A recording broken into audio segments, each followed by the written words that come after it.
everybody, Trevor here, and welcome to another installment of the All Engines Go Hate Train. Except it's not really a hate video. Why? Because this time, we'll be looking at my top 5 good aspects of All Engines Go. Like other bad reboots in existence, this one has a few positives. While I still hate it with a burning passion, and my opinion on it hasn't changed one bit, but in order to please the other side of the fandom, I want to talk about the few things I like about the new show. Now keep in mind that I have talked about most of this stuff in previous videos, so forgive me if I'm repeating myself. And there will probably be a few more good qualities in the next few years, but these are the only 5 I could think of for the time being.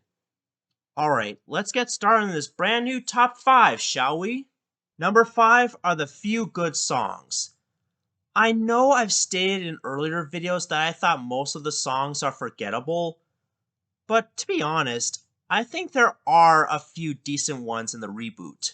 For example, Chugga Chugga Snooze Snooze, which is quite calming and peaceful.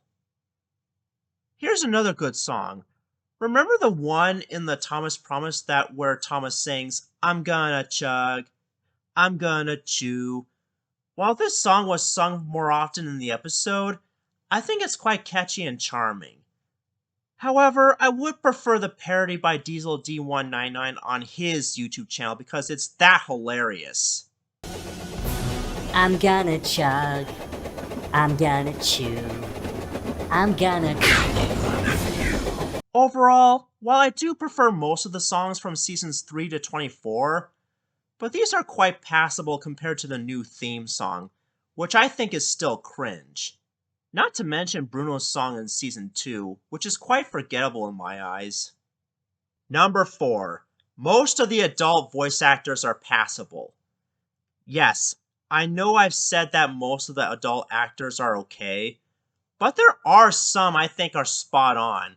For example, Luke Marty does a great James because his voice reminds me of Carrie Shale's impression for the character, but more British sounding. After all, James is British. Another great example is Bruce Dow as Sir Topham Hatt. While I do prefer the past voices like Keith Wickham and Robin Smith, I still think Bruce does a great job with the character because I think that voice would also fit very well with Bertram the Old Warrior from season 5. Not to mention that it makes Sir Topham Hatt sound like a British warrior. Lastly, Neil Crone does a decent job voicing Gordon in the US dub, but more on that later because I want to move on to number 3, which is the return of Bolstro the Barge. This one caught me by surprise when I first saw the leaks of him on the internet. I know I've stated that bringing back old characters like him isn't making the reboot any better, but I kind of liked how he was portrayed here nowadays as a kind and helpful barge. Though I do prefer his grumpiness in the original. But maybe that's the reason why he became nice in this show, and that he learned his lesson about not complaining all the time. In addition, I think Will Harrison Wallace does a perfect job giving him a West Country accent in the UK dub, because after all, Bolstro does work by the seaside. Imagine if they brought back another one-off character like Scruffy, because he also made numerous appearances in merchandise. Now that would be an interesting twist. Number 2 are the 3 new characters, Kana, Sandy, and Bruno. While most of the other new characters in All Engines Go are quite forgettable in terms of design, but I think Kana, Sandy, and Bruno are the best new characters thus far. In fact, they all have the potential to appear in the original show. For example, I would write Kana as the younger sister of Kenji, which was originally going to happen in the show, but was cut for some odd reason. And she would have a few interesting flaws like going way too fast, or maybe having her be overconfident with herself. I don't know, but those are just a few ideas for character flaws. Moving on to Sandy. If you've watched Misty Island Rescue and again, you will spot an abandoned speeder at a few points in the film, which gives me an idea for Sandy's purpose in the original show. She could be the Misty Island equivalent of Winston, but without the robotic arm, just to make her more realistic. She could also be teased by Bash and Dash due to her very small size, and would often look up to Ferdinand as a grandfather figure and role model.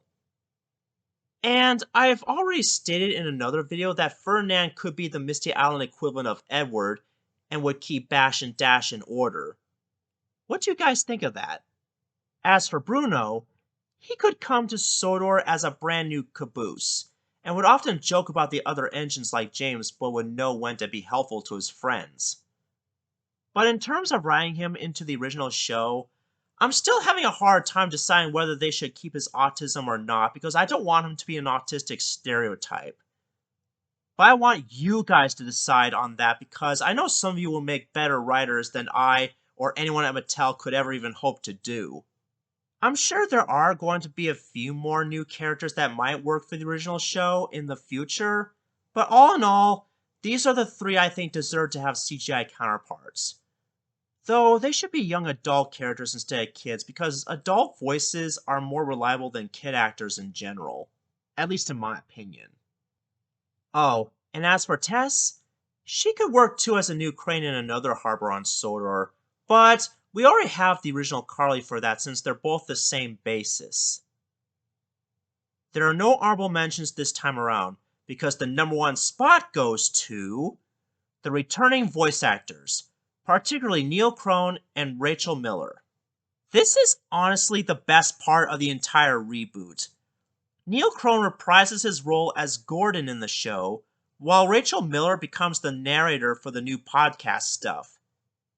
And at the time of making this video, these are the only 2 people that have returned to do voice work.